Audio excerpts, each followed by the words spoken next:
If you've ever looked at two powerful people arguing and thought, is this really what leadership is supposed to look like? Then listen to this story. The Two Kings and the Mirror of Dharma.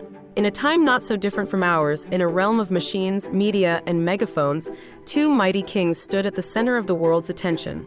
King Elon Musk of the Iron Skies and King Donald Trump of the Golden Tower. Both had risen through storms, Elon with his genius and relentless pursuit of the future, Donald with his charisma and firebrand presence.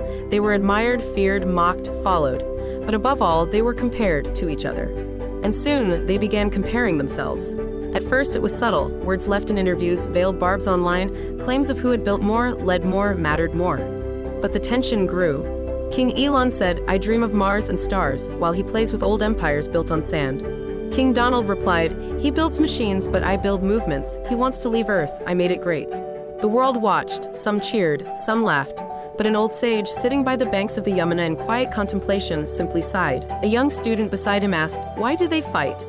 The sage smiled, "Because they have mistaken the mirror for the self."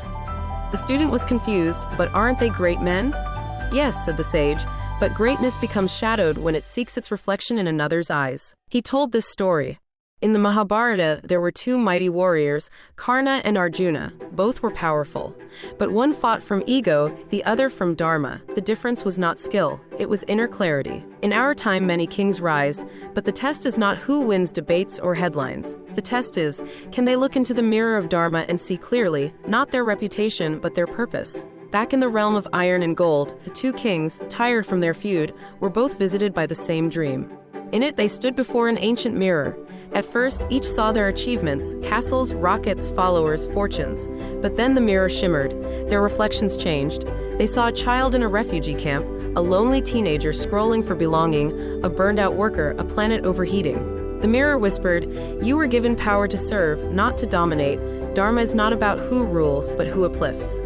When they awoke, neither king spoke publicly of the dream, but their words grew slower, their jabs softened.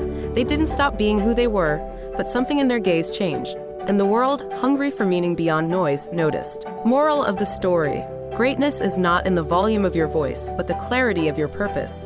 True leadership is not proved in comparison, but in quiet service.